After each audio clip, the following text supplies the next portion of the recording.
mais uma vez para o segundo episódio do podcast Comunica Aí. Primeiramente, eu vou desejar para você bom dia, boa tarde, boa noite. Será que eu consegui deixar um spoiler aí de quem será o nosso convidado? Pois é, gente, bem-vindos. E olha só, deixa eu entrar aí na sua casa, deixa eu entrar no seu escritório, no seu carro, aonde você estiver, deixa eu entrar, porque hoje nós trouxemos uma pessoa, olha, que tem história para contar, né, Daniel? E coloca história nisso. E a responsabilidade hoje é muito grande, porque ele é o cara da comunicação. Ele que tá aí na comunicação há tanto tempo. E tem polícia ou não tem? Mais um spoiler. Mais um spoiler. E mais um pra finalizar. Ele é o rei da audiência. Será que a gente deixou claro de quem seja, Daniel? Vamos falar? Vamos falar? 1, 2, 3. Léo Cândido!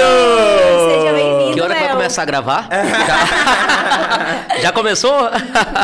Bom, primeiro, muito obrigado pelo convite, né? Obrigado, Rose. Obrigado, Daniel. Acho que vocês aumentaram um pouquinho a história, né? Tá dando bom dia, boa tarde, boa noite. Tem polícia ou não tem? Realmente pegou. A gente chega aí pelas ruas e o pessoal já comenta, já sabe de quem se trata, né? E obrigado por me convidarem aqui para esse bate-papo assim bem alegre. Eu já vi que o negócio aqui é bem animado, né? E o prazer é todo nosso, né, Daniel? De trazer você, uma pessoa tão grande na audiência aqui no Tocantins, é conhecido muito, não só na televisão, mas nas ruas, porque nós tivemos a oportunidade de estar com ele, de presenciar isso, porque o pessoal aqui nessa capital ama você, Léo. É por isso que é conhecido como o rei da audiência, Daniel. Você já tirou umas fotinhas por aí, gravou uns vídeos com o povo na rua, né? Já, o pessoal já comeu até de graça, é verdade. Até de graça, em nome do Léo Cândido, viu? Pra Inclusive, você ver. ontem eu ganhei 2 rapaduras. Olha só. Coisa boa! Ele é muito bem recepcionado aí com as pessoas na rua, as pessoas amam você. E é por isso que nós resolvemos trazer, já que o seu nome foi tão clamado neste podcast, e nós queremos ouvir um pouco mais do Léo Cândido, né? Tô meio Daniel? vergonhoso, É isso mesmo, quando a gente né? tá como entrevistado é diferente. Você fica em outra, opa, não sou eu que tô dominando as coisas aqui, mas assim, como a gente falou no primeiro episódio, né, nós traríamos aqui pessoas que, para ouvir as histórias, mas principalmente pessoas que nos ajudaram. Então assim, o Léo Cândido, além de um grande comunicador, um cara incrível, um cara ímpar, que realmente a gente andava do lado dele aqui nas ruas de Palmas, a gente via quanto ele era querido e o quanto também há um esforço para aquilo que você vê na TV para poder condizer com aquilo que é a sua vida. Então, realmente, as duas coisas andavam junto. Então, assim, hoje é um prazer para a gente ter você aqui, tá, Léo? Tá nessa mesa conversando com você. Você também que nos deu muito espaço. Então, assim, nós, como nós falamos, né? Nós iríamos trazer aqui pessoas que nos ajudaram nessa caminhada e você foi uma dessas primeiras pessoas. Inclusive, né, Daniel, porque eu também tive essa oportunidade de estar perto de você, muito próximo, e você sabe que você foi um mentor para mim. Você é um cara que me inspira, porque, para quem não sabe, gente, foram 9 meses trabalhando aí juntinho com o Léo na TV, e você é um cara que me ensinou, você era um cara que me exortava, puxava minha orelha, gente, quando era necessário. Você vai chorando assim mesmo, pode vai falar. Chorando. E quando eu chegava chorando, Léo, e ele falou assim, é assim mesmo, faz parte. Amanhã vai estar diferente. Exatamente. Eu já estive aí desse outro lado. E o Léo foi um cara que me acrescentou muito, me ajudou muito, somou muito na minha vida. E hoje, assim, os 5% que eu sou hoje foram os 15% que o Léo tudo me ensinou, porque tudo que ele que vocês assistem em casa, gente, ele é muito mais na vida real. Já tá parecendo com o final da entrevista. Eu já antecipei aqui. Porque daqui a pouco vem a bomba! Espera aí! Socorro, atenção, atenção, fique ligado, porque tem muito mais pra você ver no podcast Comunica Aí de hoje, viu? Se liga, cuidado, tem bomba hoje. Então é isso, Léo. E vamos iniciar conhecendo um pouquinho da história do Léo Cândido, né, Daniel? Manda aí. Da onde veio o Léo Cândido? Léo Cândido nascido aonde? Veio da onde? Qual a raiz do Léo Cândido? Bom, tocantinense, muita gente me pergunta, rapaz, de onde é que você surgiu? O seu jeito de falar parece com o jeito da gente aqui. Eu falei, porque eu sou daqui, né? Eu sou de Araguatins, lá do Bico do Papagaio. Dá mais ou menos 640 quilômetros até Araguatins. E lá eu comecei na rádio pirata primeiro, né? Rádio pirata. Eu ia passando, tinha um amigo que tinha um monte de ferro velho na casa dele. E aí eu vi aquilo e fiquei encantado com aquele monte de bagaceira e ferro de solda espalhado pelo chão. Só que tinha um negócio funcionando. Lá no alto, no teto, tinha uma lâmpadazinha acesa. Talvez vocês não vão conhecer, mas se chama válvula. É uma válvula. Eu lembro o nome da válvula até hoje, chama PL36. Ele fazia transmissor de rádios velhos, juntava e fazia um transmissor. Então, na vizinhança, a gente conseguia ouvir a rádio dele. E eu fiquei encantado com aquilo e comecei a ir sempre lá, né? E aí disso foi evoluindo, a gente começou depois com as rádios já tocando música e locução e etc. Eu lembro que a gente gravava naquele rádio alto reverso, que é fita, né, cassete. E aí, como não tinha microfone, nem condição de comprar um microfone, aí a gente gravava como se fosse no ar, né? Muito obrigado pela sua audiência e tal, e gravava aquilo, e depois colocava para rodar na própria fita, pro povo pensar que tinha um locutor ali. Na verdade, não tinha. E eu lembro que eu colocava para rodar e ia para casa do vizinho para me ouvir, né? Aí eu achava que tava famoso ali, né? Mas na nossa inocência era o começo de alguma coisa. Tudo precisa de um pontapé inicial, de uma oportunidade. Hoje, por exemplo, o Ivanilton, a gente é muito amigo, muito próximo, e foi o pontapé ali, na casa dele, naquela bagaceira toda, e a gente veio evoluindo, até depois ter rádio pirata. Eu continuo falando pirata no sentido de não ter o registro. Sim. E anos depois a gente conseguiu, na cidade, a concessão de uma rádio comunitária, que aí sim, aí a gente já viu ali a robustez de um profissionalismo melhor, e começamos de fato a atuar na comunicação lá na cidade. Agora eu vou te falar, o Léo falou de tanta coisa aí, Daniel, que eu acho que não é da nossa época, não. Mas sem dar spoiler e sem revelar aí, né, idades. É bom que o papo é pra conhecer mesmo, né? Pra gente ter o conhecimento. E assim, então, o Léo Cândido, que hoje está na TV, mas começou no rádio, a sua desenvoltura, o seu início foi no rádio. Eu creio que é o grande aprendizado, né, o rádio. Isso, e no rádio, o que aconteceu? Aqueles programas que eu fazia era o programa de música, programa de entretenimento. Então, por exemplo, eu fiz o sertanejo de manhã, eu fiz o brega no final de semana, eu fiz o horóscopo, né? Hora do seu signo, Áries, Touro e Gêmeos. Então, eu fiz isso tudo. Só que chegou um momento que eu me encantei pelo jornalismo. Porque aí a gente lançou um jornal na rádio.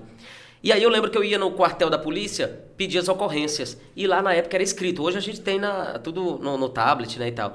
E aí eu ia lá e escrevia, transcrevia com a minha letra e levava pra rádio. Só que aí o pessoal da cidade não compreendeu a importância, né? Não, esse negócio de notícia vai dar muito problema, a gente vai ter problema político aqui, você vai noticiar do seu Zé da esquina, ele não vai gostar disso, porque é cidade pequena, todo mundo se conhece. Só que eu já estava encantado com a parte jornalística. E eu meio que desanimei da questão de horóscopo, de fuxico, de música, né, do entretenimento. E eu falei, não, eu acho que eu quero esse negócio aqui. Porque quando eu falava uma notícia, eu andava na rua e vi que as pessoas prestavam atenção. Falei, epa, esse negócio é bom. Aí quando aquilo aconteceu e eles quiseram que eu continuasse mais no entretenimento, e não cabia tanto para a rádio, e eu entendi a proposta na época, realmente a rádio não tinha essa estrutura, eu resolvi seguir para Araguaína, onde eu tinha algumas parentes lá, e resolvi seguir para Araguaína. E de repente eu quis buscar televisão. Não quis ir direto pro rádio. Falei, não, agora eu vou para televisão. Né? E de repente peguei um ternozinho emprestado até da juíza da cidade. E ela me deu, na verdade, né? A parte de cima aqui, o terno, só essa parte. E aí eu peguei e coloquei... A juíza? A juíza da cidade, lá na minha cidade. Aí eu fui pra Araguaína e lá fui bater na porta, fui até na Globo. Né? Pra mim que eu tava no ponto, né? Não tava, né? Bati lá na porta da Band, do SBT, da Globo. Não, eu quero ser repórter. Claro que ninguém deu oportunidade, né? Nesse primeiro momento. Mas aí só depois de muito tempo eu comecei a entender que às vezes a gente tem que estar preparado. Sim. A gente precisa estar, primeiro se preparar para as oportunidades. E às vezes a gente quer ser um pouco apressado. Na época eu fiquei muito triste. Ninguém abriu a porta para mim. Não, agora não. Gente que precisava de profissional, mas na época eu não estava pronto, né? E eles me viam um tamanhozinho também, franzine, pequeno. Esse aí não, esse é menino. Não vai dar certo, não vai passar muita credibilidade não, viu? E aí eu lembro que eu desanimei muito nessa época. Ao ponto de voltar para Araguatinhas novamente. E até hoje eu conto essa história do Vanderlan. O Vanderlan está até agora no ar em Araguaína, é um dos ícones da comunicação. O Vanderlan precisava de repórter e mesmo assim ele não me contratou. Ele não, vem aqui amanhã. E eu ia. Aí me deixava sem café da manhã e sem almoço. No final do programa ele passava, não, hoje eu não tenho tempo, vem amanhã. E eu passei uma semana nesse negócio, com fome. Falei, eita, agora vai dar certo. Aí eu falei, mas alguém vai ficar doente um dia. Alguém vai ficar doente, uma menina dessa vai engravidar, vai ter que tirar licença, esse cara vai pegar gripe um dia. E aí eu fui nisso, né? E até que chegou a época que realmente alguém adoeceu. E sabe o que aconteceu? Mesmo assim, o Vanderlan não me quis. Não me quis. Aí eu desanimei, voltei pra minha cidade, trabalhei lá, montei um carro de som, fui fazer evento, fazer festa, porque a rádio não dava dinheiro, gente. Não dava, rádio pequeno, o cara pagava R$100 por mês, né? Então não tinha como pagar folha nem nada. Então a gente utilizava a audiência da rádio para ganhar dinheiro com outras coisas. Então, às vezes, o negócio da pessoa não está dando. Às vezes pode ser o momento, às vezes a estratégia ela não está correta. Então, por exemplo, eu falei, a rádio eu não ganho dinheiro, mas eu tenho audiência. Todo mundo me ouve. Então eu faço um evento, com isso eu vendo ingressos, com isso eu vendo lanche, com isso eu faço outras coisas e vou terceirizar o negócio. Então eu comecei a aproveitar minha audiência para poder gerar receita, que na época não tinha condições. Léo sempre com pensamento de empreendedor e sempre muito persistente, né? Sim. Fazendo que ele sabia o que ele queria, mas sabia que o que ele queria talvez não ia trazer a renda que ele precisava. E realmente tem que ter essa mente de empreendedora mesmo, senão você se torna mais difícil fazer aquilo que você gosta. Mas aí tinha um ponto, Daniel e Rose, que eu não tinha despertado ainda. Eu insistia com isso, por mais que eu tinha essa linha empreendedora e etc., a vontade era grande, mas eu esqueci um ponto principal, que era o que me faltava para talvez galgar o que depois a gente foi conseguindo. E eu descobri depois de um bom tempo. Primeiro eu tive a oportunidade em Araguaína, né? Lá no Vanderlan, na Band, na época, ele não quis, eu fui me oferecer para outro de graça. E o cara também não me quis, de graça. Nem de graça, também, nem de graça. Aí não ia desanimar, mas nem de graça, né? Aí não, Léo, mas vou te explicar. Eu não quero você de graça, porque você tem que comer, você tem que vestir. E aí você não tem como, não posso escravizar você aqui, né? E aí até que depois surgiu a oportunidade, e aí realmente prenderam alguém na cidade. Um traficante, o cara tava com muita arma, muita droga em casa. A polícia ia lá, a polícia civil, derrubar o muro dele. E o cinegrafista chegou na TV, na época era Rede TV, pra buscar repórter. Não tinha repórter. E eu tava sentado lá. Aí o cara pegou esperando a oportunidade. pegou a câmera e eu olhando pra ele, né? Aí o cara pegou a câmera, você viu o microfone aqui? Aí pegou o microfone, uma canopla, pegou a canopla ali e eu aqui perto dele, né? Falei, quem sabe, né? Aí o cara ele já ia saindo no carro e eu acho que ele olhou, ele viu eu sozinho lá no sofá sentado. Aí ele ia saindo no carro, cinegrafista, não era o dono, não era. Aí ele voltou. Rapaz, você não é o que tá querendo ser repórter? Eu mesmo. Vamos ali mais eu, alguém tem que segurar o microfone. Vamos lá mais eu. Aí me levou. E aí, na época, eu falei, epa, agora talvez, quem sabe, né? E aí eu não tinha vamos dizer, a experiência de aparecer, mas eu sabia conduzir pela rádio, né? Eu sabia falar. Sim. Eu sabia falar. E aí, na época, a polícia foi batendo aquele negócio no portão pra quebrar, pra pegar o cara lá dentro. E eu consegui narrar. E olha, nesse momento a polícia está tentando entrar na residência, onde, segundo as informações, lá dentro está o criminoso. Eu fui fazendo essa narração. E quando abriu, eu consegui também ir narrando e eu consegui perguntar pro cara, mesmo sem aparecer. Eu consegui perguntar. E até o cara entrar dentro do carro. Isso eu fiz depois, 5 anos direto em Araguaína. E aí quando chegou na TV, que o apresentador viu, ele, rapaz, o pequenininho velho tem rosto. Ele tem desenvoltura, ele não ficou com medo não do cara não. Eu falei, não, ele tava, a polícia tava lá, né, se não fosse. E aí assim foi indo. E depois o Vanderlan acabou me trazendo pra Band, onde eu rapidamente substituí ele por diversas vezes lá. E aí fiquei meio que um repórter policial, indo pra delegacia, perguntando de qualquer jeito. Eu lembro que eu pegava um papel, até o bom dia eu tinha que botar. Bom dia, Vanderlan, estamos aqui na delegacia, né? Hoje a gente fala de cabeça, mas eu fazia isso.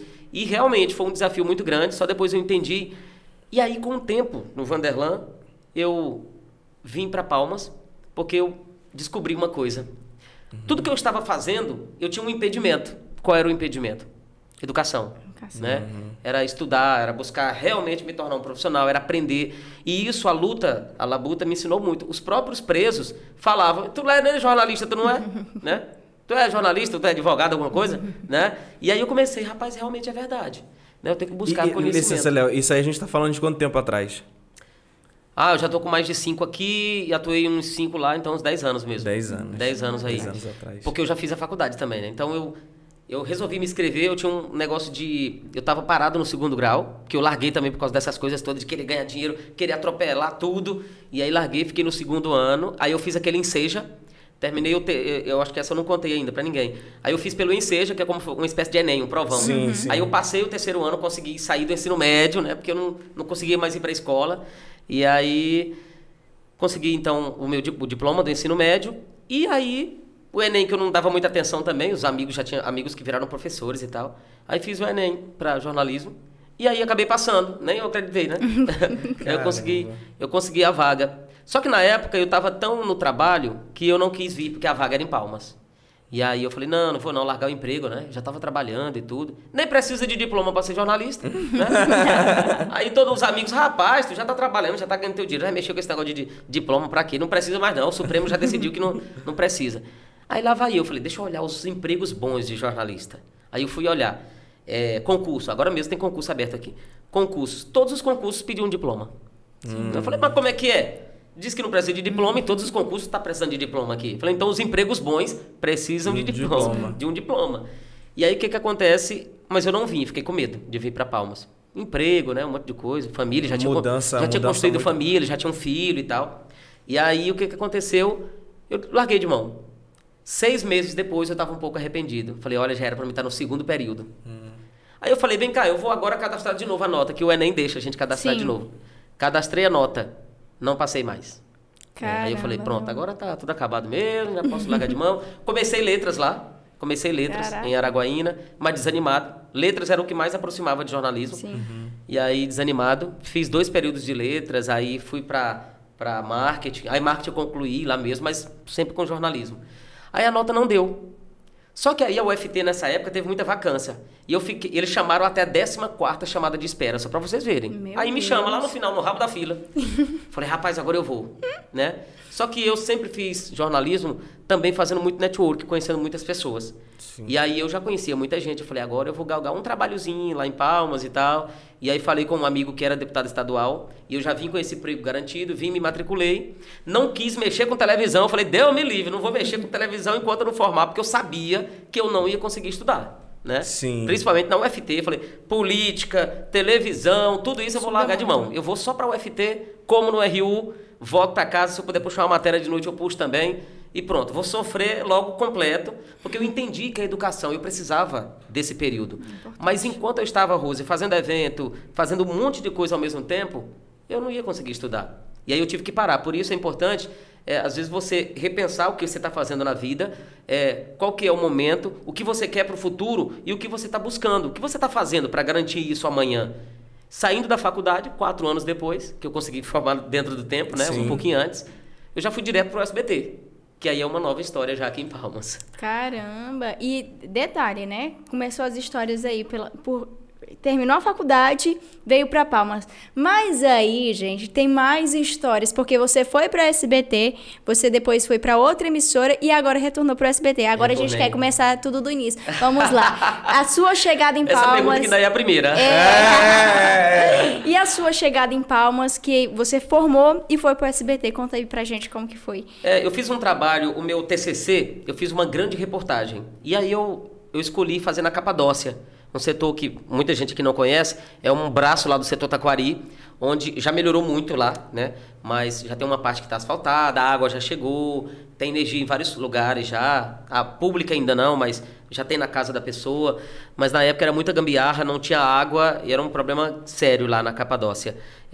O nome Capadócia é exatamente porque as pessoas moravam em barracos de lona. E eu observei. E eu quis fazer uma grande reportagem, que é o meu TCC, a gente tinha 2 opções, aquele monografia, que é só o trabalho escrito, ou então você faz eles chamam de, um projeto técnico, que também, depois eu descobri que tem uma segunda monografia, porque a gente tem que fazer um relatório maior do mundo. Eu falei, eu tinha feito logo a monografia, então. Mas não, como eu já estava me preparando para o mercado, eu falei, eu vou fazer um produto. E eu fiz uma grande reportagem, estive lá na Capadócia, entrevistando pessoas, conhecendo histórias. Eu sempre tive essa facilidade de não combinar, e eu vou no lugar e parece que eu combinei com a Sonora lá, eu encontro a pessoa que eu estava procurando, não sei como isso acontece. E eu consegui gravar, mostrando a realidade. E aí eu fiz nessa grande reportagem um contraste entre Capadócia, muitas famílias sem casa, e do outro lado, um monte de casa popular abandonada. Né? Então, eram casas abandonadas do lado e muita gente sem casa do outro lado. Eu consegui montar desta forma, né? Inclusive, depois buscando do poder público a forma de resolver o problema e etc. Resposta, né? E aí, eu peguei esse TCC e mostrei para a moça do SBT, que estava, na época, que é a diretora de jornalismo. Ela não está mais aqui hoje. E aí, ela acabou me convidando. Eu acho que é interessante. E aí, me convidou para a reportagem, eu já tinha saído da faculdade. E mais uma coisa, eu sabia que a televisão, era um meio de me tornar popular em Palmas. Ninguém me conhecia aqui. Eu era apaixonado por Araguaína. Porque Araguaína, todo mundo me conhecia. Ah, eu quero voltar para Araguaína. Vou formar e voltar para Araguaína, né? E aí, o povo diz que eu puxo o saco lá na TV para Araguaína, mas não é. E aí, é porque hoje eu tenho uma audiência muito grande em Araguaína, então sempre que a gente vira a chave para Araguaína, eu cumprimento o pessoal. E aí parece que eu gosto mais deles, mas não é, viu, gente? O que acontece? E eu precisava disso em Palmas, eu preciso voltar para a comunicação. Eu sabia que ganhava menos do que onde eu estava, porque a assessoria, né, dependendo de onde você esteja, um órgão é federal, às vezes você ganha mais no jornalismo, que daqui a pouco eu vou falar sobre isso. Dinheiro para quem quiser, porque tem gente que desanima do jornalismo achando que não ganha. Sim. Dá para ganhar muito dinheiro, dá para ganhar bem, agora depende da pessoa. Sim. Tem aquele que vai ganhar só o piso, tem aquele que vai ganhar menos que o piso e tem o que vai empreender e ganhar muito dinheiro no jornalismo. Então daqui a pouquinho, Daqui a pouco, você vai, segura aí. Você que tá interessado, você que quer aí render mais na sua profissão, daqui a pouco. É verdade. E aí o que acontece? Eu fui pro SBT, aproveitei a oportunidade e durou 3 meses só no SBT. Por quê? Caraca. É porque a Record me chamou. Caraca. Já brilhou nos 3 primeiros meses e aí já recebeu uma proposta maior ainda. Aí agora fala um pouquinho dessa outra proposta. Bom, aí no SBT a gente fez alguns trabalhos e a Record me chamou porque eles precisavam de um repórter porque lançaram a Cidade Alerta. E aí o cara que veio para assumir o programa, o Lucas Ferraz, ele veio de Belém, tinha uma pegada bem policialesca e não tinha em Palmas alguém que fizesse esse estilo, né? Policial, que tivesse coragem de ir pra delegacia. Eu falei, é o que eu sempre fazia em Araguaína, né? Olha a oportunidade. Só aparecia o jornalista da faculdade, mas não aparecia um jornalista que também tinha uma experiência extra. E aí ele ficou sabendo de mim, um amigo meu, Abdon, lá de Araguaína, me indicou. Gente, façam o bem. O Abdon, eu indiquei ele pra Band, pro Vanderlan na minha saída. Hoje o Abdon é o diretor da Record, em Araguaína. Caraca. Então, eu indiquei o Abdon. Na época, o Vanderlan não queria o Abdon. Aquele cara mexe com esporte. O Vanderlan é bem icônico, sabe? Eu falei, não, Vanderlan, dá oportunidade, ele é bom e tal. Ele não faz só esporte. E o Abdon veio, brilhou com o Vanderlan e agora ele é o diretor da Record em Araguaína. Anos depois, o Abdon me indica pra Record aqui de Palmas. Ó, tem um cara aí que ele faz isso. E aí o Lucas Ferraz precisava de alguém e assim eu vim. E realmente a gente lançou um modelo que não tinha em Palmas. Aqui era muito político, a gente lançou essa questão policial. Hoje eu acho que eu sou o que mais tenho acesso às polícias aqui. E depois... 3 meses, eu acho que o 3 tá me perseguindo. Olha aí. Já passou 3 meses na atual, né? Que você tá? Na Record, o que acontece? Aí eu assumi o Cidade Alerta, com 3 meses. Deus. Né? Mas assumi de uma forma, fica aí enquanto vem o bonzão, que vai vir uma pessoa boa. O Lucas Ferraz foi para uma outra missão. E aí eu tinha pedido para apresentar o Balanço Geral com Paulo Carneiro. O Paulo Carneiro, inclusive, hoje está na Record Nacional. Sim, sim. Ele está lá no Amazonas, em Manaus. Aí o Paulo, eu já apresentei em Araguaína. Quando surgir alguma coisa, me indica aí. E aí chegou um dia que o Paulo tinha que sair. E ele me indicou. Só que a diretora, né? A diretora achou, não, o Léo não tá preparado ainda, chegou agora e tal, acho que não, é muito... Deixa mesmo... Vamos esperar mais um pouco. Mas eu fiquei esperançoso. O Paulo chegou a me chamar lá, eu fui lá assistir ele apresentando. Aí no outro dia era pra apresentar. Aí eu vim no meio do caminho, aí o Paulo, ô Léo, rapaz, tudo bem, tu tá onde? Eu falei, tô em casa. Mas eu já tava no meio da ponte, né? Eu tava morando em Luzimangues na época. Não, rapaz, não vai dar certo, aquele negócio, assim, você não tem muita experiência e tal... Não tem problema não? Aí eu falei, nada, não, não tinha nem me vestido ainda. Nada, eu já tava com a gravata. Eu tava com a gravata, e de moto. Tava com a gravata, tinha reservado um paletózinho lá, pequenininho, que eu tinha conseguido encomendar. Falei, é o meu dia, né? Sim. Não tava nem pensando, não tava nem na minha cabeça, Paulo. Ele, não, mas tá tudo bem. Falei, tá tudo bem, não, a direção, mais pra frente você vai conseguir. Tá ótimo. Aí voltei desanimado, né, mas não ia dizer pra ele. Voltei desanimado, ele deve estar vendo lá agora e sorrindo. E aí voltei desanimado. E aí, de repente, um dia, faltou o apresentador, e aí a Luana me liga, que era a nossa coordenadora de jornalismo, eu tava fazendo a mudança, eu tava com a máquina de lavar na cabeça, até quebrei. Ela, ô Léo, eu tô com a máquina de lavar aqui. Não, você prepara aí que você vai vir apresentar o Cidade Alerta. Aí eu quebrei a tampa da máquina, tive que dar a máquina depois que não prestou. Quebrei, que eu tava mudando pra cá. E aí quebrei a tampa da máquina. E aí eu fui apresentar, eu lembro que eu fiz a mudança, eu tava meio, nesse dia, cansado, porque eu fiz a mudança, e eu fui apresentar o Cidade Alerta. E aí elas disseram, apresenta hoje, amanhã, enquanto o Lucas volta. Na semana seguinte, o Lucas volta para dizer que não voltava mais pro programa. E ele já tinha tido uma oportunidade. E aí, fica uma semana aí, Léo, toca essa semana, toquei a semana. E aí a roupa eu já tava preocupado, não tem como repetir a roupa, né? A roupa não tinha. E aí fui ajeitando. Os primeiros programas, a gravatona é das grossas, o paletozão passa aqui a mão e tal. E aí fui ficando. Com uns dias falaram, fica mais uns dias, porque a gente tá tentando contratar alguém. E a gente vai contratar, vai vir uma pessoa boa para assumir o programa e tal e tal. E aí eu fui tocando, eu falei... Só te dando mais entusiasmo, né? Vai lá, vai dar certo. Mais entusiasmo, assim, vai vir um cara bom mesmo. Mas vai tocando aí, vai fazendo do seu jeito. Lê o comercial bacana, essa questão comercial é muito importante. Pro cara que começou ali pegando o microfone sem querer, lá na rua, você tava na rua sem querer... falar assim, olha, fica aqui enquanto o bom vir já é um... Já é, bicho. É o que você pediu, né? A oportunidade que você pediu lá atrás, né? Inclusive, vejam só a questão da inocência da gente. Eu lembro que voltando só rapidinho em Araguaína, uma das primeiras reportagens que eu fui fazer foi na PRF. E o cinegrafista chega em mim e diz, ô Léo, você vai fazer a passagem? Aí eu falei assim, pensei um pouquinho, falei, não, vou fazer não. Aí lá, então beleza. Pegou as imagens dele e tal. E aí eu gravei depois o off, né? Que é a parte de áudio da... A Polícia Rodoviária Federal desencadeou a operação no feriado e tal. E aí eu fui me assistir segunda-feira na televisão. Fui assistir. Eu volto já pra Palmas de novo. Quando eu olho, eu não apareci na matéria. Eu todo animado. Ó, gente, vou aparecer hoje. Quando eu olhei a matéria, a reportagem, eu não apareci. Aí eu fui lá na TV. Gente, que negócio é esse que eu não apareci? Aí eu fui lá. Eu falei, eu já troquei a TV pelo rádio para eu aparecer, né? Para eu me ver. Chego lá, e aí eu não apareci na reportagem. Aí o cinegrafista, mas você não falou que não ia fazer a passagem? Qual que era o problema? Eu não sabia o que era passagem. Agora explica para quem tá em casa o que é uma passagem. Tá todo mundo ainda, pensando né? aí que é uma passagem para viajar. Para quem não é da área do jornalismo, não conhece, o que é uma passagem, Leonardo? Bom, a passagem, gente, é o momento que o repórter assina a sua reportagem televisiva. É o momento que ele aparece. Então você vai ter um off, né? Normalmente é um off a sua voz, que vem coberta de imagens. E aí o momento que o repórter aparece com o microfone, com a canopla da televisão, a gente chama de passagem. Eu considero a assinatura do repórter. Quando você diz, foi eu que fiz, né? É a minha responsabilidade. E aí esse era o momento, eu não sabia nada disso. Então eu falei, vai fazer a passagem? Eu fiquei com medo de dizer pra ele que não sabia o que era. Aí eu, não, hoje não. Aí, depois ele, moço, você falou que não ia fazer. Então voltando pra Palmas, eu logo assumi o Cidade Alerta. E aí... Foi mais ou menos nessa época aqui? Não. Foi depois, antes? Essa aqui tá um pouquinho antes ainda. Essa eu tava começando já tava aqui. Mas eu tava ainda... Essa foto, inclusive, é na Câmara Municipal de Araguatins, quando eu recebi uma moção de aplausos pela atuação já como repórter em Araguaína ainda. Caramba. Foi lá em Araguaína. Aí eu não... Tava o tupete meio bagunçado. Eu luto com esse tupete há muito tempo. Eu luto com esse tupete há muito tempo.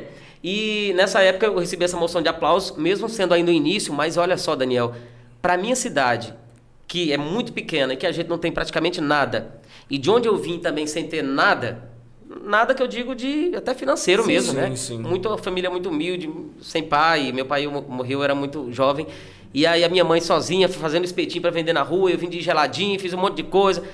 Prendi um cara com 5 anos de idade que me enrolou, comprou um geladinho, não pagou. Essa aí você vai segurar para daqui a pouco. Você vai me falar, com 5 anos, Léo Cândido prendeu o que? Você prendeu quem era? Ladrão? Ele era? Ele, na verdade, ele foi um... Como é que eu posso dizer, gente? Um furtão, né? Porque ele furtou o geladinho. Não, na verdade, ele comprou. Ele foi um... É uma outra palavra. Ele foi um... Ele comprou e não pagou, um desacordo comercial. Daqui a pouquinho. Daqui a pouquinho você vai entender por que Léo Cândido, como Léo Cândido, com 5 anos, prendeu um estelionatário. Então, daí já surgiu... Tem polícia? Eu não tenho! Daqui a pouquinho vocês vão entender. Então aqui, pra eu que vim do nada, receber uma homenagem da Câmara Municipal da minha cidade, muito importante. Foi nessa época que a gente fez essa foto aí, né? E agora a gente volta pra Palmas, né? Seu primeiro dia de apresentador do Cidade Alerta. Bom, aí assumi o Cidade Alerta. Falei, gente, eu já tenho que colocar uma voz mais impostada, porque o Cidade Alerta é mais duro e tal. Mas eu sempre fui muito comunicativo. Falei, mas eu não posso ficar mal demais, não. Senão não vai dar certo esse negócio, fica ruim, né? Eu não posso... Olá, boa tarde, boa noite. Não posso ficar um negócio muito sério, não. Eu fui tocando do meu jeito e o bonzão não chegava. E aí, esse cara, gente, não vai vir. O cara de São Paulo, de Goiânia, cadê esse homem? Não vem. E aí, de repente, quem compra a televisão? O Vanderlei Luxemburgo, né? Comprou a Record aqui, a TV Jovem, né? Comprou a TV Jovem.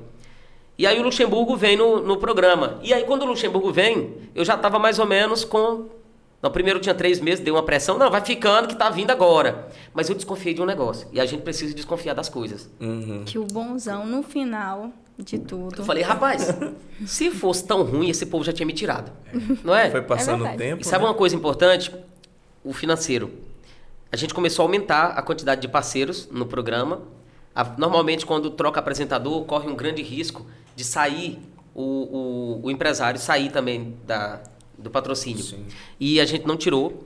Eu consegui aumentar o tempo do Cidade Alerta para caber Merchan também, que não adianta mentir aqui, tem uma questão comercial. Sim. Né? E o apresentador que não vinga, que não traz dinheiro, ele também saca fora logo. Então eu comecei a desconfiar. Falei, peraí, 3 meses e tal. Quando o Luxemburgo ele veio no programa. E eu tenho um programa gravado em que ele vai lá e ao vivo, primeiro encontro com ele, ao vivo, eu disse, olha, Luxemburgo, eu quero saber. Ele tinha saído do Palmeiras na época. Eu tô aqui já tem 6 meses, tô apresentando, ninguém falou nada com nada, eu continuo sendo repórter na rua, sofrendo de manhã, vou de tarde, vou de noite, eu engajei mais com a polícia, tô andando nas viaturas de madrugada, tô com o olho vermelho apresentando aqui, botando colírio, porque eu também sou apresentador, mas eu queria saber, bora desenrolar, eu vou ser apresentador desse negócio ou não, porque eu já desanimo logo e tal. Aí ele mandou a responsável pelas contratações trazer um contrato lá ao vivo no programa. Aí falou, pronto, pois a partir de agora ele me chama de guarda de maquete. Falou, a partir de agora o guarda de maquete vai ser o apresentador oficial, tá contratado no papel, agora vamos assinar aqui. Aí já assinou e eu doido pra ver o dinheiro, quanto que era. Eu falei, mas peraí, mas não podia falar ao vivo, né? Não, o guarda, não importa o valor. O guarda, eu falei, mas vai ver que eu assino aqui e o dinheiro tá o mesminho, né? Ou menos, né? O meu ou menos. Aí, e já assinei lá com o Luxemburgo ao vivo. E assim durou cerca de 3 anos. Eu à frente do Cidade Alerta. Nós aumentamos, o programa era 1h15. Eu aumentei para 1h30. E depois eu entreguei o Cidade Alerta com 1h55 de duração diária. De segunda a sexta. Lá na Record, lotado de comercial também. Foi o 3 de novo, né? Sendo que esse 3 ainda foi mais especial, né? Foi 3 de novo. Eu nunca tinha parado pra pensar nesse negócio. 3 anos, 3 muito anos. tempo. É. E aí, Léo, depois de 3 anos no Cidade Alerta, novas oportunidades, né? E eu queria que você falasse também mais um pouquinho dessas novas oportunidades, porque 3 meses, depois pulou para 3 anos, e agora? Para onde que o Léo Cândido foi? Bom, pois é. E aí, com os 3 anos na Record, sabe quando a gente começa a pensar algumas coisas? Será que eu já contribuí aqui? Será que já tá bom? Será que agora é hora de virar a chave? A gente sempre tem que se despertar, sempre procurar se despertar o novo, buscar oportunidades mesmo. Principalmente quando o dinheiro é o mesmo de 3 anos atrás. Culpa minha que não li o contrato do Luxemburgo e tava lá. E eu fui com aquela ânsia, deixa eu assinar logo antes que venha um bonzão. E assim, querendo agarrar a oportunidade. É a oportunidade do menino que tava lá atrás. Falei, eu agarro logo, depois a gente dá um jeito esse negócio do contrato, né? Eu nem olhei data, não olhei nada lá. Mas tava lá. Eu falei, o importante é que seja o Luxemburgo assinando. Sim, né? sim. E aí assinamos. E aí eu comecei a despertar algumas coisas. Tem a questão comercial, e eu via que os outros apresentadores, inclusive das outras praças, eles tinham uma possibilidade maior de ganho financeiro, em razão das comissões, em razão de ter o comercial, porque a gente tem muito merchan dentro desses programas estilo Cidade Alerta, Balanço Geral, o próprio SBT, né? Até a Globo hoje ela tem muito merchan na maioria dos programas, né? Está preservando ainda o Jornal Nacional, mas o Jornal Nacional já está fazendo isso. Vocês percebem, se vocês não perceberam ainda, eles começam o programa e a gente volta em 30 segundos e roda uma propaganda, que é um merchan dentro do Jornal Nacional, e volta. Então, assim, a própria Globo teve que abrir, porque com a ascensão da internet e tudo, eles tiveram que ir abrindo para oferecer um novo produto para o cliente. E aí eu não estava ganhando isso e tal, estava satisfeito, a audiência grandiosa, explosiva, mas eu também não podia andar mais em todos os lugares. Cheguei a ser ameaçado em algumas vezes, né? Agora mesmo, dias atrás, um colega quase foi sequestrado e a gente trabalhava junto. Então eu mexia muito com essa questão de facções, eu andava com a polícia. Enquanto eu estava com a polícia, beleza, e depois? Né? Então eu não tinha posse de arma e etc. Colete, até porque tudo precisa ser muito bem registrado. E eu comecei a ter novas preocupações. O financeiro também, eu falei, mas eu só vou sair... Agora o Léo já não era mais aquele que ia largar tudo, não. E também o financeiro, ele anda junto, né? O financeiro te auxilia, você tem uma proteção maior também, com relação ao que... Eu gostava muito de ir na beiradeira ali, beira do lago, beira do sei o quê, assar um churrasco ali e tal. E depois eu não podia mais fazer isso. Eu gostava de ir no barzinho, o mais simplesinho, pra conversar com as pessoas e também porque é barato, mas a cerveja é 3x10, o refrigerante é mais barato, a gente compra um grandão e tal. Você enrola o cara lá, fica a noite todinha se quiser com aquele refrigerante são grande. E aí o que acontece? Comecei a ter essas dificuldades. E eu não pude mais andar nesses lugares. E automaticamente o financeiro também vai cobrando. Só que aí eu percebi que lá onde eu estava, eu também já tinha contribuído, já eram 3 anos, eu já tinha passado aquela fase do inicial e que eu precisava de melhorias. Só que aí eu falei, bom, eu só vou fazer agora com uma oportunidade. Não adianta, e eu não aconselho ninguém a fazer isso, chegar na empresa e dizer, eu vou sair porque eu tive uma proposta sem ter. Né? Eu acho que isso, primeiro que é mentira, sim, você não pode mentir, e outra que você corre um grande risco, porque ninguém é insubstituível. É verdade. Todas as pessoas são substituíveis. Eu era no Cidade Alerta, sou agora no SBT, né? Em todos os lugares. Então, logo que eu anunciei, eles arrumaram uma outra pessoa, então todo mundo consegue, claro que muda o jeito, o modus operandi. Mas eu precisava disso. Eu falei, só vou sair com uma proposta. E aí chega o SBT com uma proposta de algo que eu já estava buscando há um tempo, que é um negócio mais popular, sabe? Sair ali da linha policialesca, que eu gosto muito, mas que o programa, ele era... A cara do Cidade Alerta é ser policial. Sim. Então eu comecei a colocar música disfarçadamente, dia de sexta-feira.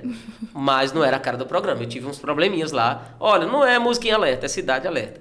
Aí eu comecei a colocar, por exemplo, os apelos, né? Ajudar muitas pessoas com aquele apelo e tal. Não condizia tanto, mas dava audiência também e a gente conseguia ajudar. Eu cheguei a pagar a operação de pessoas aqui de 40 mil reais. Caramba. Eu, Léo, não dei um centavo. Mas as pessoas deram. Sim. Por causa do nosso apelo, por causa da nossa alcance, audiência, né? o alcance. Eu cheguei aí, eu lembro de um dia que eu fui lá no Sesc. E uma senhora me chamou e falou assim, olha, você lembra de uma coisa que você fez assim, de uma mulher que você falou, eu tive até um probleminha lá, porque eu falei do dízimo, né? E aí, falou, não leve assim o seu dízimo para a igreja, não. Esse mês, dê lá para ela, porque, né, se você puder. E a mulher foi e disse que tinha dado o dízimo, né? Porque eu mandei. Eu falei, não, mas não era diretamente. Eu falei, agora o pastor vai ficar com raiva de mim. Falou, você disse, eu senti que você tocou em mim, e você falou para mim pegar o meu dízimo e não dar lá na igreja. E daí eu falei, eu não conheço tanto, mas assim... as coisas de Deus, né, e tal. Foi um jeito de falar, mas na época, na hora, eu não achei outra palavra. Pra você ver a responsabilidade que você tem, né? Ali à frente de um programa, falando com tantas pessoas, o que a gente fala tem todo um peso, né? Tem todo um peso. E nessa época você já tinha noção que você era tão grande assim na televisão? Como eu tinha questão policial, eu saía menos. Porque tinha essa questão da segurança. Mas eu comecei a observar, por causa desses apelos, que começaram a ter muitos apelos. A casa queimada, essa pessoa com a doença. Depois eu tive que afunilar isso. Falei, gente, eu só vou fazer agora, porque senão tem muita gente que engana, né? E aí a gente começou a fazer uma investigação sobre esses apelos. Porque a gente era tão bom e às vezes você corre o risco de ajudar quem não precisa. E eu comecei a afunilar. Eu falei, agora vai ser só doença, né? Doença ou fome extrema. Outra coisa não. Bens materiais não. Ou uma casa que queimou, tudo bem. Porque aí a gente tinha muitos empresários que ajudavam, né? A gente chegou a fazer casa. Tipo, ajudar a fazer o cômodo que caiu do bebê, etc. Várias coisas assim. Mas aí estética não. Gente que queria, por exemplo, mudar a estética. Eu não vou colocar, né? A gente começou a funilar. Então era um quadro popular também. E já não estava tendo tão espaço essas pautas no Cidade Alerta. E aí o SBT veio com essa proposta. Você vai ter um programa... que você pode chamar do que quiser, eu já falei logo, é Povo na TV. É o povo, então vamos colocar o povo. E aí eles também disseram, não, pode ser, não tem problema algum. O Povo na TV é um programa apresentado, um dos primeiros programas do SBT Nacional, o Wagner Montes chegou a apresentar, quando o Silvio Santos quis tornar o SBT popular. Isso há muito tempo mesmo, depois da TVS, pouco tempo depois do SBT. Então eu tenho esse nome na cabeça, não é uma marca minha, é uma marca do SBT Nacional. Acho que eu já vi uns logos bem antigos mesmo. Antigão. E aí, Povo na TV, e aí o Eudson, que é um cara esperto, ele veio do Piauí. E aí ele chegou e ele disse, Léo, quando eu cheguei aqui, ele disse que veio com uma indicação que aqui tinha um cara da audiência, era esse cara que ele tinha que contratar. E ele disse que ao assistir televisão, ele disse que só se deparava comigo. Só comigo. Ele falou, é pra aquele ali que eu vou fazer a proposta. E no dia do evento, a gente tava lá, tomamos um negócio, ele pediu pra mim ir pra mesa dele... e tal, as minhas produtoras até falaram, foi nesse dia, não foi? Foi nesse jantar. A gente deu mole, você... Na saída ele tem uma proposta pra você. Eu falei, não me faça, ele vou fazer. Eu falei, tem uma proposta. Eu falei, depois. Aí ele começou com esse negócio de proposta. O pior que realmente foi reacendendo. E aí ele me fez uma proposta, vai ser assim, você vai ganhar tanto. Já era mais do que na Record. Falei, não, mas ainda não, acho que não, deixar. E fui na Record. Aí, se você quiser ir, eles não acreditavam tanto também, né, que eu ia sair, 3 anos lá. Nada, isso é coisa dele. Aí eu voltei lá, não, eu não vou sair não. Ele, pois então eu vou dobrar, tá dobrado agora. Quanto é lá? Eu falei, é tanto, né, não adianta mentir. Eu sempre falo a verdade mesmo. Pra ele achou pouco, né? Aí ele, tá dobrado agora. Eu falei, não, moço, não dobra, ele tá dobrado. Aí eu voltei lá pra Record, lá eu acho que eu vou, porque por isso por aqui. No início você relutou ainda, né? Tentou. Dobrar não, mas nós deixa aqui mais ou menos no negócio, você trabalhando, né? Mais, a gente ajusta aqui. Aí eu voltei lá nele de novo. Não, rapaz, eu não. Acho que não. Aí ele, pois é o triplo agora. Falei, meu Deus, não é um negócio desse não. Foi aí também que você viu a dimensão do quanto você tinha crescido. Porque as 2 emissoras grandes aqui no estado brigando pelo Léo Cândido. Caramba. Aí o Luxemburgo veio, né? O Luxemburgo veio. Ô, baixinho, que negócio é esse aí que você tá... Esse negócio de SBT aí, hein? Mas você coisa, não sei o que... Aí, já vai dar um corte, vai dar um corte. Você é o guarda de maquete. Ô, você é o ato de jato desse negócio, viu? Aqui é um jogador, ele tem que saber. Eu falei, mas Luxemburgo, você também não troca de time direto, rapaz. Você foi lá treinar o Real Madrid, aí você voltou, já foi pro Palmeiras, foi pro Flamengo, eu também tenho que ter o meu direito de ir também. Mas as coisas não são assim, então. E aí eu falei, e aí a gente chegou num consenso. No final, eu não posso negar, gente, no final, eu sempre fui muito bem tratado na Record, nunca tive problema. E aí no final, mas assim, o que eu digo? No período grande, eles não manifestaram tanto esse interesse de melhoria, mas eu não posso negar que ao final, eles chegaram a reconhecer e chegaram a realmente trazer uma proposta mais robusta, né? Que me dava realmente uma melhor facilidade. Só que aí, ao voltar lá, não tinha como. Aí o Eudson de novo, já tinha dobrado, triplicado, aí teve outras coisas e mais comissões, mais participação no programa, e mais estrutura, mais a liberdade. Eu acho que a liberdade foi o que me conquistou. Léo, você vai na casa das pessoas, era o que eu queria. Sim. Você vai entrar na casa das pessoas. Nós temos o quadro Léo na minha casa, temos o quadro Balcão de Empregos, temos vários quadros em que eu faço isso, que eu vou na casa das pessoas. E a nossa chamada foi na rua, falando com as pessoas. E aí isso me conquistou, essa questão da liberdade. Hoje eu tenho muita liberdade no SBT para fazer muita coisa com responsabilidade. A Rose trabalhou comigo. Sim. E sabe, a gente conduz as equipes de reportagem, onde eu também participo de tudo. E isso que me conquistou. Estreiei em janeiro, né? Eu só tenho uma mágoazinha da Record pequena porque não me deixaram despedir. Mas depois eu entendi, é porque é questão comercial mesmo. Sim. Né? Eu combinei com eles de ficar 30 dias e no último dia eu ia despedir, mostrar aquele videozinho bonito e ir embora. Mas comercialmente, no penúltimo dia, eu fui chamado, olha, Léo, tá encerrado, muito obrigado. Ganhei até uma cachaça do Luxemburgo, né? Me deram a Débora me deu uma cachaça, eu falei, vou me embriagar logo com essa cachaça aqui, que tá lá em casa até hoje. E aí eles me deu essa cachaça, me desejou sorte, me deu umas dicas lá também, a Débora. E assim segui pra frente, o outro apresentador assumiu, né? E eu estreiei em janeiro, tô muito feliz, nós entramos, eu achei que o apresentador anterior tinha 2 patrocinadores, um saiu quando ele anunciou que ia sair, eu falei, eu tenho que ter pelo menos 2 pra empatar. Estreamos com 13, 14, se não me engano. E reposição é muito difícil. E eu tô com essa base de patrocínios até hoje, sem... A gente troca um, troca outro, porque às vezes acontece, né? Mas até hoje... a gente tem conseguido manter o programa nesse patamar popular e financeiramente também ele tem se dado muito bem de lá pra cá. Sustentado, né? Eu tô com 8 meses então no programa, né? Janeiro pra 9, cá. 9 vai meses. fazer 9 meses, né? 9 Faz meses agora. 9 meses. Uhum. Caramba, muitas histórias, né, Léo? 9 meses no SBT. Aí a gente pergunta, na verdade, 10 anos você trabalhando na área da comunicação. Mas hoje, se você olha lá para trás, você se vê, se você não fosse apresentador, qual que é a profissão que você escolheria ou que você se identificaria a não ser apresentador ou nessa área da comunicação? Eu já quis ser algumas coisas, né? Quis ser algumas coisas. A que eu mais quis ser, e aí eu vou voltar para isso, não que eu tivesse a capacidade de ser, eu achava que tinha, mentia para mim que tinha, mas eu me intrometia. Era a música. Ah, né? verdade. Era a música. Eu aprendi algumas notas de violão, cheguei a montar banda, cheguei a montar dupla, cheguei a ser bailarina. Então quer dizer, se lá no YouTube, acho que lá no YouTube, se a gente vasculhar lá, a gente encontra alguma coisa, o link? Léo. Vamos postar o link, né, gente? Porque o Léo já gravou até videoclipe, se vocês não sabem. Vai achar teve clipe, tem muita coisa boa. guitarrista, já inventei um monte de coisa. Fui seresteiro, né? De bar, mas tudo isso também era para levar o pão para casa e tal. Mas aí depois eu entendi que a música não era o que eu tinha talento de melhor, mas me projetou para muitas coisas, para conhecer pessoas e abrir também oportunidades e me comunicar também. Abriu muitas portas, né?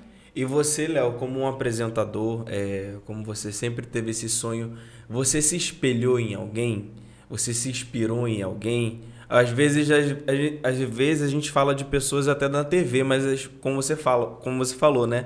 Aquele radialista, ele foi uma inspiração para você. Além dele, você teve outras inspirações? Você se inspirou em alguém? Olha só, uma pessoa que eu achava que teria a oportunidade de conhecer e não tive era o Marcelo Rezende.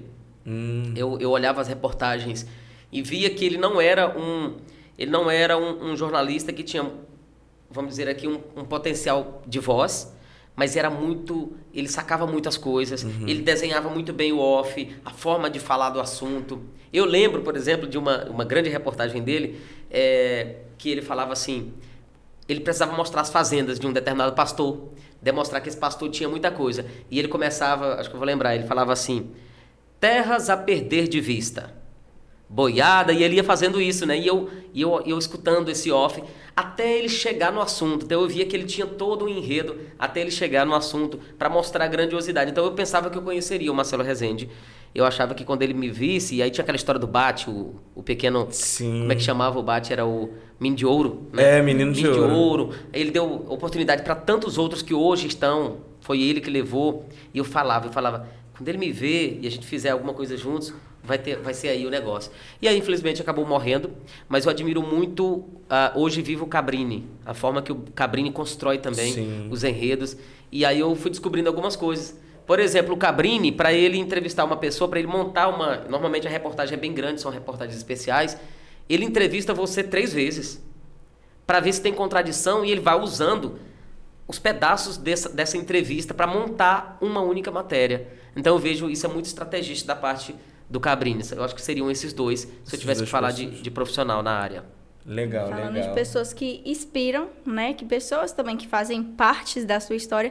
A gente queria... Não sei se a gente já tá com o tempo estourado. Tá não, né? Mas acho que dá tempo, né, Daniel? Dá tempo. Vem cá, sua primeira pergunta já tá acabando. Mas tá na primeira pergunta.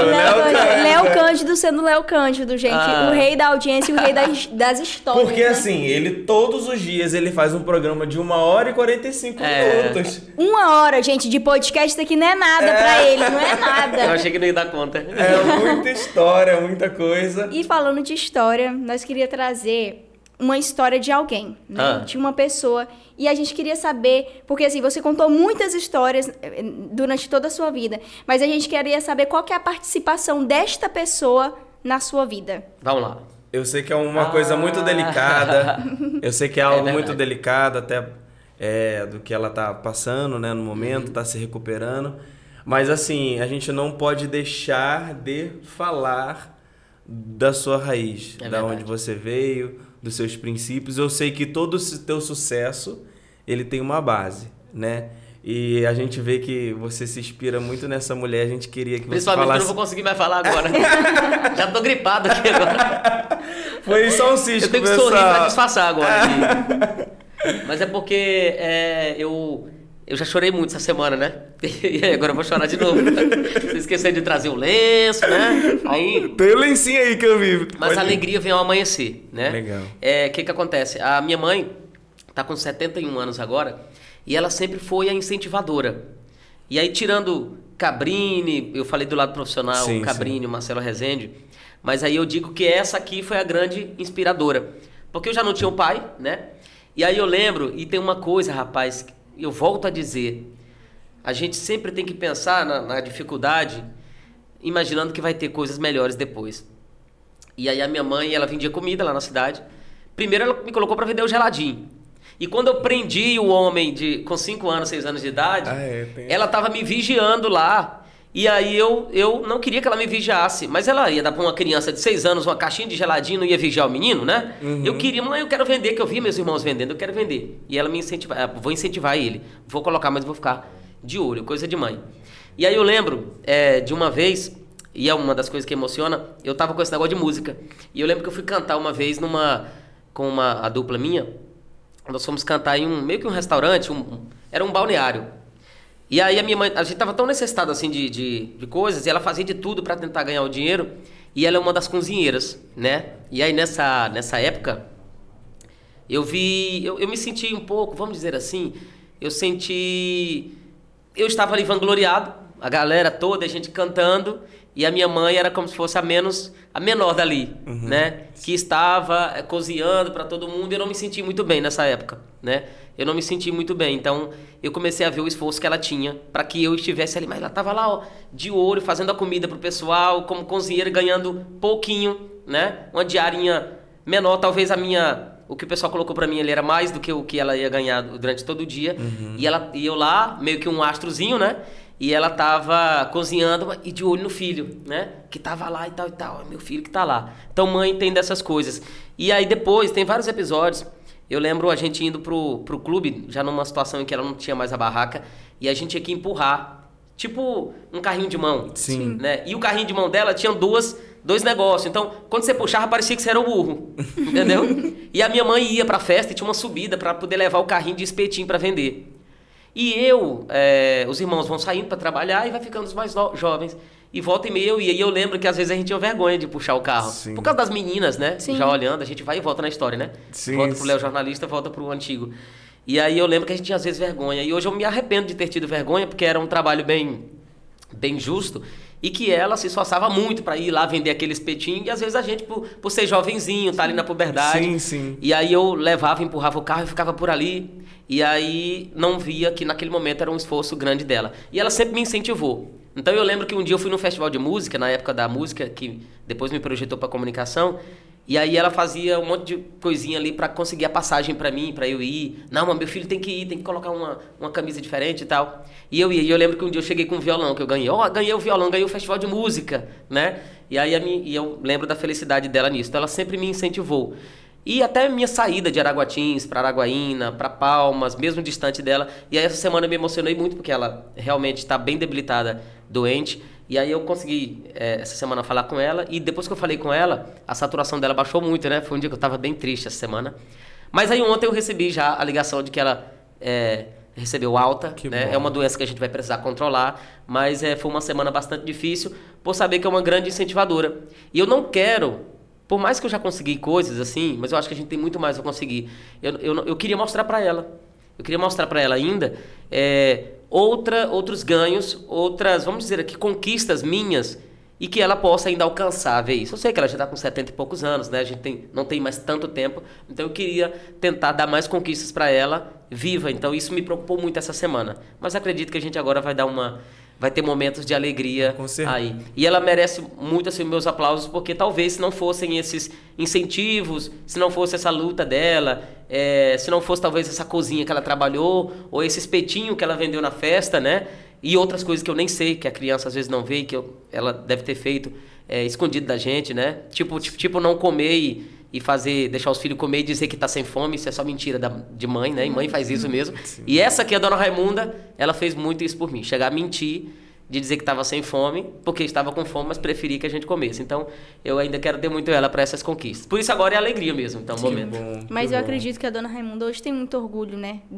Do filho que você se tornou para ela, da pessoa que você se tornou, porque por mais que ela tava ali puxando aquele carrinho de espetinho, e por mais que eu super te entendo, porque a gente já foi adolescente e a gente tem isso também. Quando eu via também minha mãe catando latinha na rua, eu ficava, minha mãe, vai lá, menina, pega aquela latinha, e você vê todos os seus amigos olhando a menina catando latinha. Então, a gente fica com esse sentimento, é um sentimento de vergonha, mas que lá na frente, eles que vão ter muito orgulho da gente. Eu tenho certeza hoje que a dona Raimunda, quando te assiste, Léo, tem muita vergonha e fala, cara, valeu a pena. Muito orgulho, né? Muito orgulho, e vale a pena cada espetinho, cada noite de cansaço, cada noite mal dormida, cada dia que, às vezes, a gente não se alimenta direito pelo fato de ser mãe. Eu tenho certeza que a dona Raimunda, ela se orgulha desse filho que ela tem hoje, e que você continue tendo os princípios que ela te ensinou, por mais que foi criado só com a sua mãe, mas o que você é hoje, Léo, eu acho que se atribui muito à Dona Raimunda, né? E sim, essa luta dela é incansável. Inclusive no hospital tava a TV ligada lá, né? Nosso sinal é muito bom. Em Araguaí, não, é meu filho ali. Meu filho tava com a saturação baixa, mas tava apontando lá. E isso nos possibilita umas facilidades também, né? Então, por exemplo, eu tive amigos do hospital que foram lá, que não são da família, mas que trabalham no hospital, por exemplo, que foram lá visitar ela, dar uma palavra de carinho, né? Queira ou não, essa rede que a gente conquistou, ela ajuda em diversas outras coisas. Eu acho que a gente tem que fazer o bem. Por exemplo, um tempo atrás, chegou um amigo meu aqui, precisava fazer um concurso, não tinha onde ficar, não tinha onde comer, onde dormir, não tinha como se locomover em Palmas. Eu abriguei ele em casa, levei, fiz o possível, embarquei ele no ônibus de volta. E agora, a minha mãe estava internada lá no hospital e ele trabalha no hospital e falou, não, aqui nós resolve, aqui nós vamos, aqui eu vou orientar ela, aqui eu vou... E estava lá fazendo visitas para ela, organizando a questão da visita, falando, ó, seu filho está aqui com você sempre. E eu imaginei, ó, fiz o bem lá atrás, o cara está fazendo o bem hoje, né?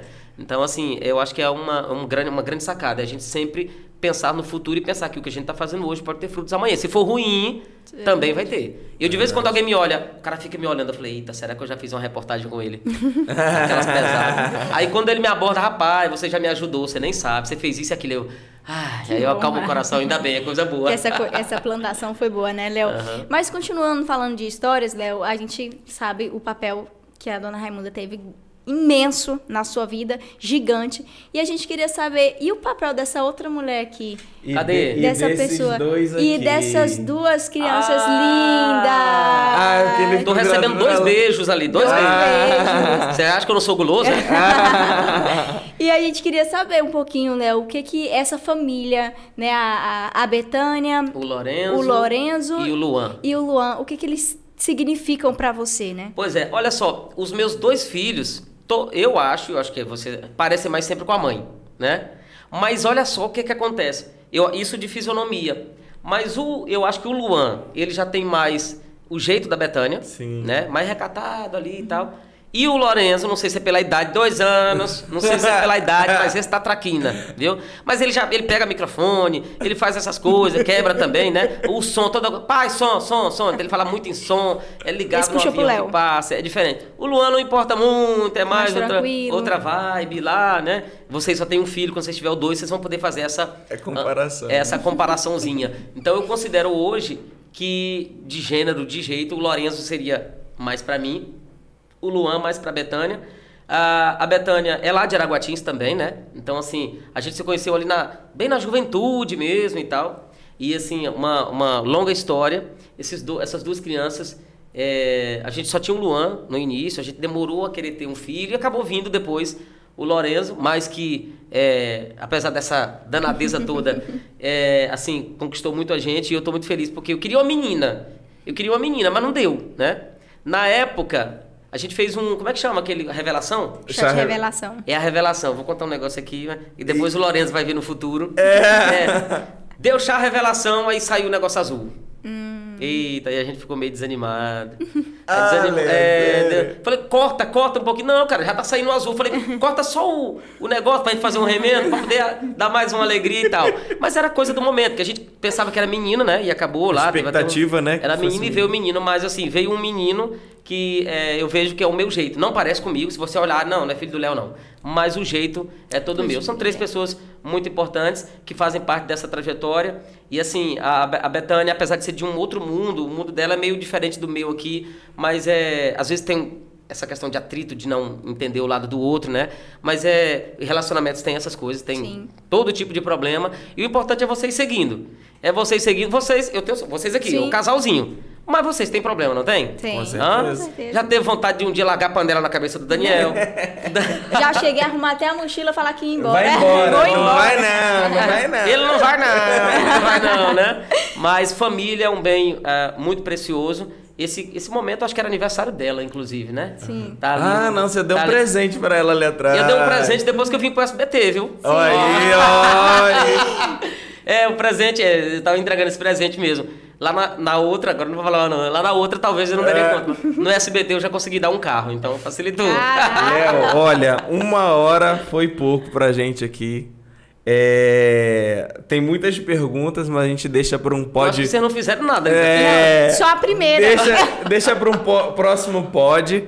Super podcast. Muito obrigado, tá, Léo, pela tua participação aqui, por ter disponibilizado esse tempo. Eu sei que a tua agenda é corrida. E eu queria deixar esse espaço aqui para você quiser dar alguma mensagem, falar alguma coisa para alguém de casa. Tá o espaço livre e aberto aí para você. Bom, primeiro só agradecer ao Daniel. Tive a oportunidade de conhecer o Daniel em um evento que a gente apresentou, não sabia quem era. E quando me anunciaram, o Daniel estava lá, era o meu parceiro. E quis Deus que a gente se reencontrasse depois. E depois a Rose, que veio para trabalhar comigo lá no SBT. E de repente ela se apresenta. Não, eu falei, quem é teu marido? Meu marido é um que já apresentou contigo lá. Eu falei, o cara é gente boa. E depois a gente acabou constituindo essa amizade. Desejo muito sucesso para vocês nesse projeto. Eu acho que isso aqui é mais do que financeiro.